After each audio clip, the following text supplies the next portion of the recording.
Now we are going to the last topic of this chapter, that is microbes as the biofertilizers.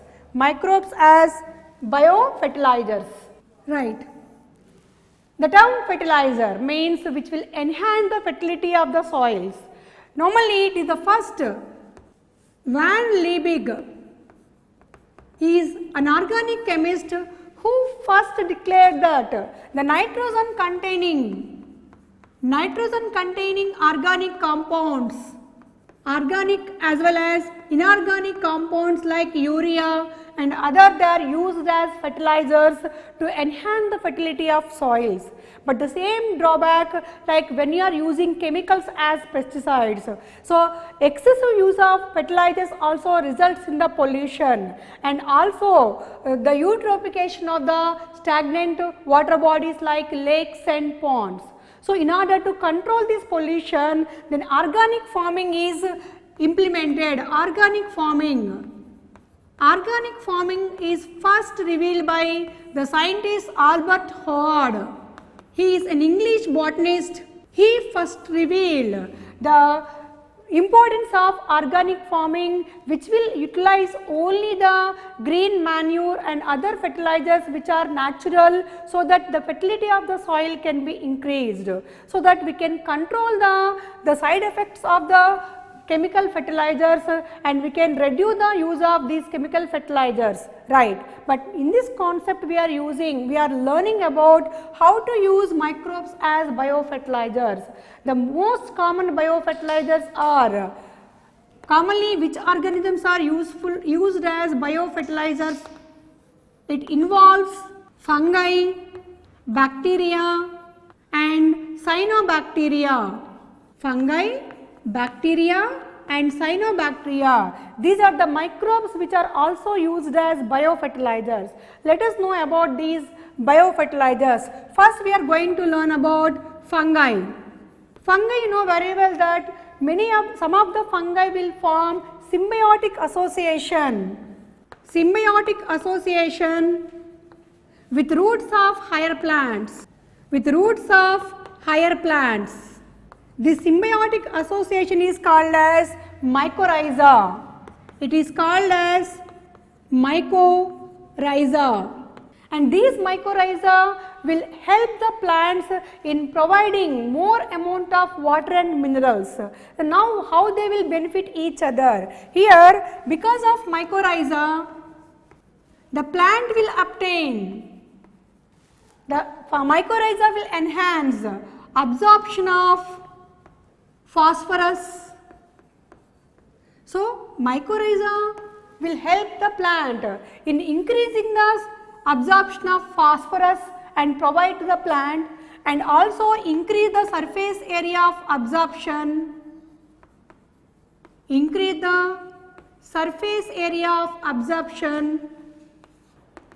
and also provides resistance to root-borne pathogens and abiotic stress, tolerance to abiotic stress. So all these benefits to the plants are because of mycorrhiza. In turn, what the fungi will obtain from the plant? The fungi will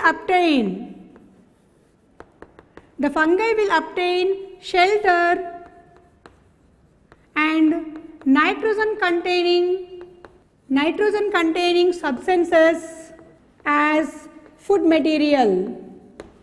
So here in the mycorrhiza, where the fungi will associate with the roots of higher plants, will act as biofertilizers, right students? Here I am going to give you some important topics under mycorrhiza. Here mycorrhiza are of two types. Ectomycorrhiza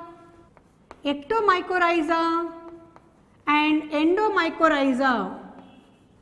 Ectomycorrhiza will mostly occupy the outer surface of the root, only outer surface of root, and also can enter into intercellular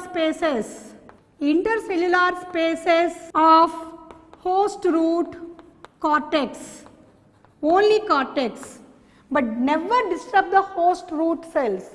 And in the intercellular spaces, they form network-like structures called as Hartig nets. Hartig nets. And these are ectomycorrhiza which mostly we'll see in the pinus. In pinus plantation, we can see the ectomycorrhiza. But what is the difference between ectomycorrhiza and endomycorrhiza? Endomycorrhiza can enter into cortical cells through cell walls.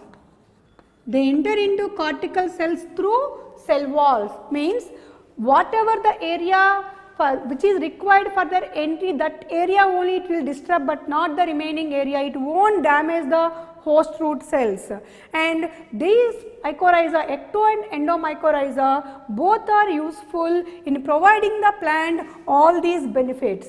Right, children? Okay. Now we are going to learn about bacteria as a biofertilizer. Bacteria as biofertilizers. Mostly the nitrogen fixing bacteria. The nitrogen fixing bacteria, for example, rhizobium. You know rhizobium, which is useful in the formation of root nodules. In root nodules of many of the leguminous plants, which will convert atmospheric nitrogen to ammonia and supply it to the plant. So, thus forming the symbiotic association with the leguminous plants in the form of root nodules is used as biofertilizer. Similarly, Frankia species also form the same root nodules, but in non-leguminous plants like Alnus and Casuarina. So, along with the symbiotic nitrogen fixing bacteria, many other free living nitrogen fixing bacteria are present in the soil. They are present freely in the soil. Example of free living nitrogen fixers are Azospirillum, Azotobacter. All these comes under the bacteria which are useful as biofertilizer. And now we are going to learn about the cyanobacteria as biofertilizers. Cyanobacteria are blue-green algae. You know very well, these are prokaryotic organisms, filamentous or unicellular organisms which are capable of fixation nitrogen fixation both in free living and symbiotic association.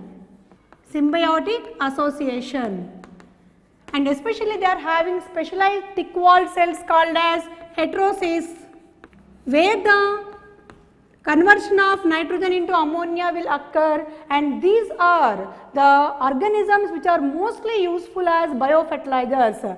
For example, in azolla leaves, we can see Anabaena azolla, an aquatic fern. Similarly, cycas. In cycas, coralloid roots also we can see Anabaena filaments and nostoc also. So, these are in symbiotic association, and some of the bacteria, cyanobacteria, are in free living conditions. They are also fixed oscillatoria. So, they convert the atmospheric nitrogen into ammonia and supply it to the plants and enrich the fertility of soil. So, all these are the microorganisms which are used as biofertilizers. Okay, children. So, till now we learned about the importance of microbes in many processes and in many methods and products also. Okay, children. So, till now we learned about the microbes, and now let us see. So, these microbes are kept in under the classification of Whitaker in which kingdoms? Okay. So, these microbes comes under which kingdoms of Whitaker classification? Let us see. Kingdom fungi, and kingdom protista, under protista, protozoans, and kingdom Monera. Under Monera, Archaebacteria, Eubacteria, and Cyanobacteria. So all these three kingdoms will involve these microbes. Okay, so under three kingdoms of Whittaker classification, these microbes will fall. So remember this point, children, which is most frequently asking in the objective questions. Similarly, not only these, some organisms which are not even completely the living organisms, which are not given any position in the Whittaker classification. What are those? Those are virus, viroids, and prions. Virus, viroids, and prions. So all these comes under the microorganisms, and now we already discussed about the importance of these microorganisms, which is giving more benefits to make our lives more comfortable. Right, children?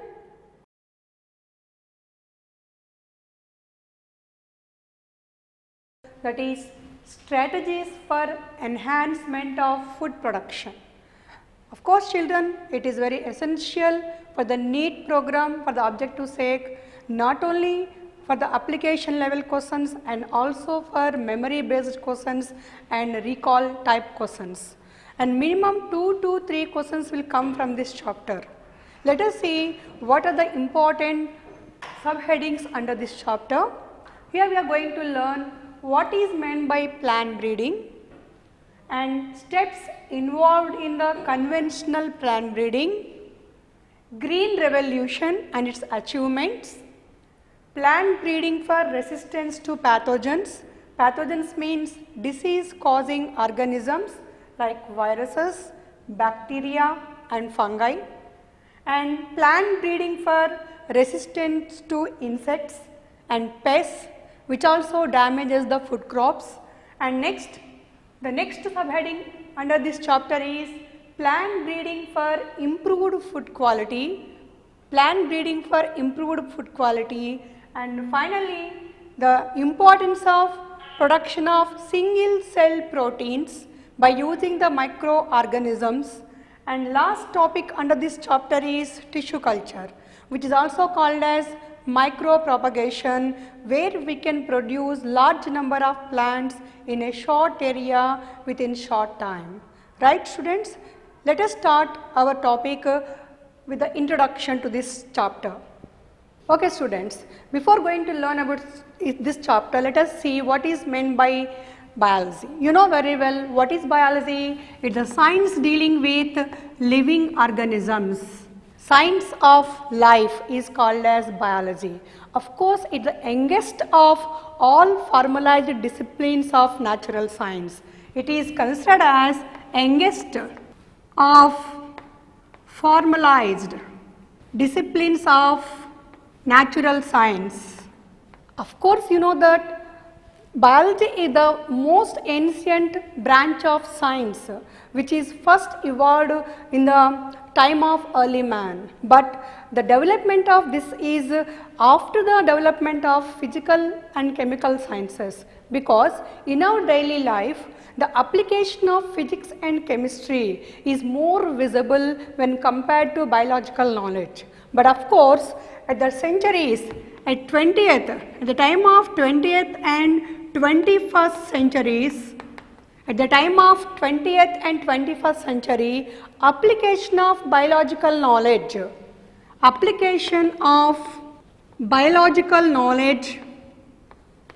started, which modified our lives tremendously, because by using this biological knowledge only, the production of antibiotics, drugs and anesthetics is occurred and tremendously changed the medical grounds on one hand and the human comforts and on the other hand.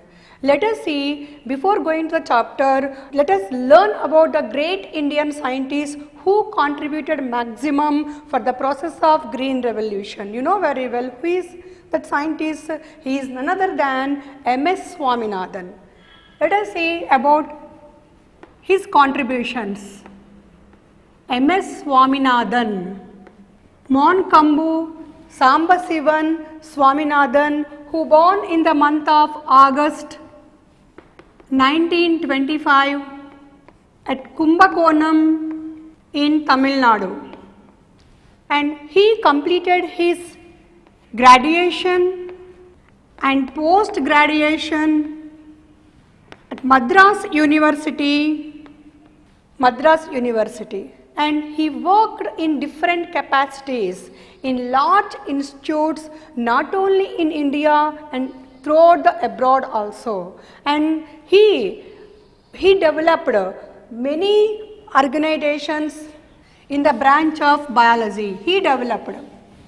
In his career, he excelled in the field of genetics and plant breeding.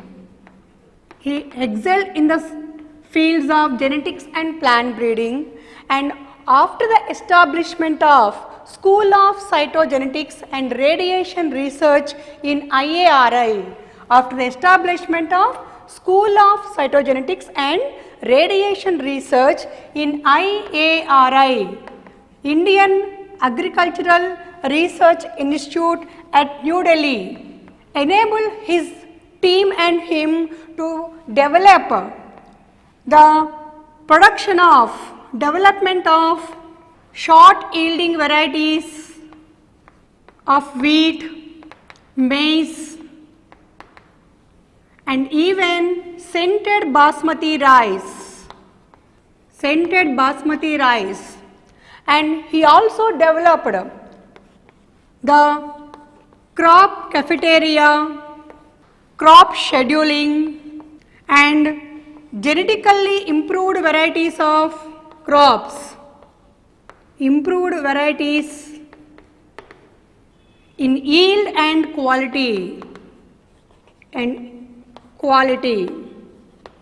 right.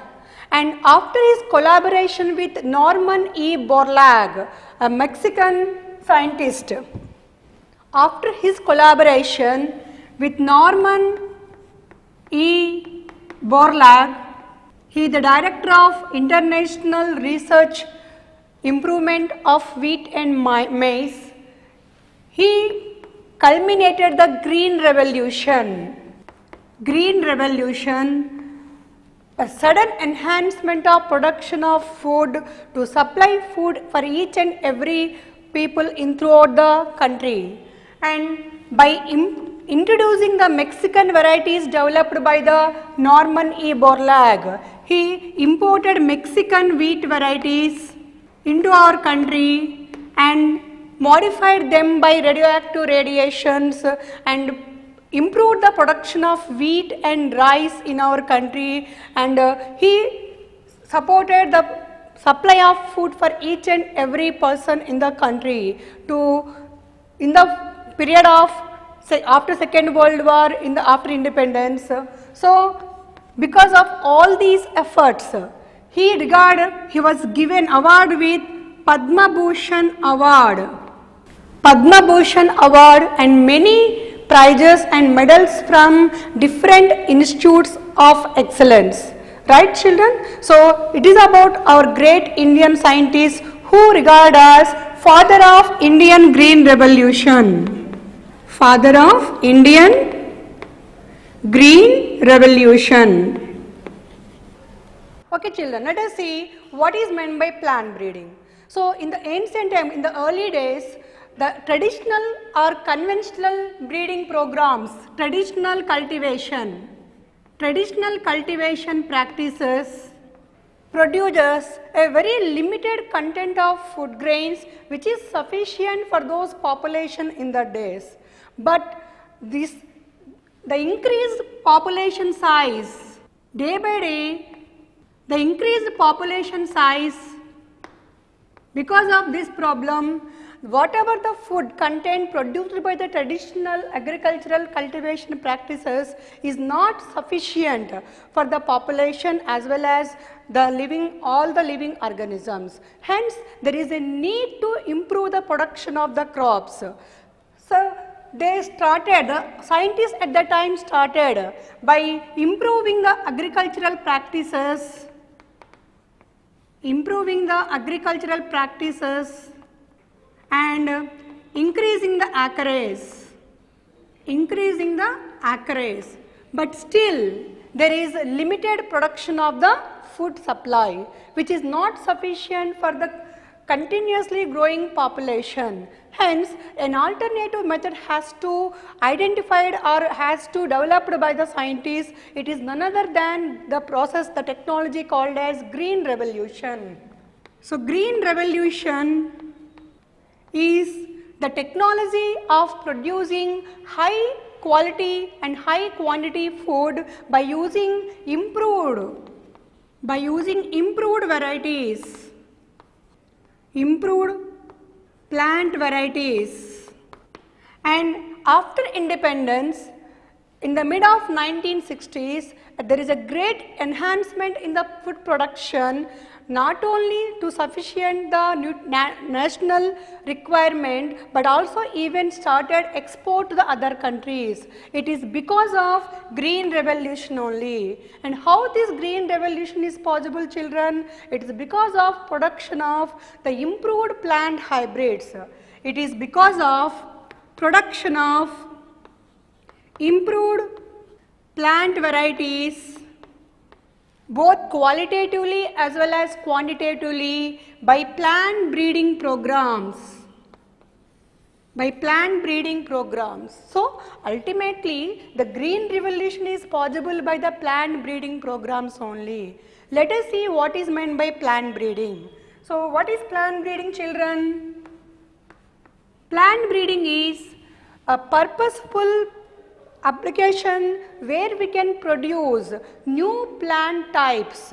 Production of, it is purposeful production of new plant types which can be suitable for the cultivation, and having high yielding capacity, resistance to pathogens, resistance to pests, and having high tolerance to environmental stresses.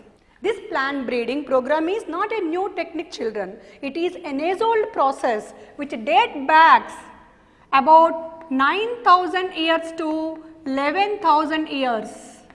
And in the ancient time, domestication and artificial selections are the main programs to convert the wild varieties to our domesticated varieties. Let us see what is meant by domestication, children, here. So, domestication means what? Domestication means bringing the wild varieties, whether they are plants or animals, under human management. Under human management is called as domestication. All the present day major crops, are obtained because of the domestication in the ancient times. So, these are all obtained by domestication of wild varieties from in the ancient times. Followed, children? So, what about the present day varieties of plants? The major crops, rice, wheat, maize, all those are because of the domestication of the wild varieties only, which has started 1,000 years back from the ancient times. Right. Now, the cultivation, conventional plant breeding. The conventional plant breeding will involve crossing or hybridization of pure lines and artificial selection. So, the conventional plant breeding program involve mainly two steps, children. What are those? Crossing or hybridization of pure lines, and after crossing from the progeny, by just looking the phenotypical character, phenotype means external. By observing the phenotypical characters, the external characters in the progeny, the best one we will select from the progeny after the crossing of the two parents, which are said to be pure lines. And these are the main steps in the conventional plant breeding program, children. And by this method only, there are many varieties of varieties of rice, wheat, maize are developed, which is ultimately resulted in the process of green revolution, right? And now we are going to learn about what are the different steps involved in the plant breeding program, right children?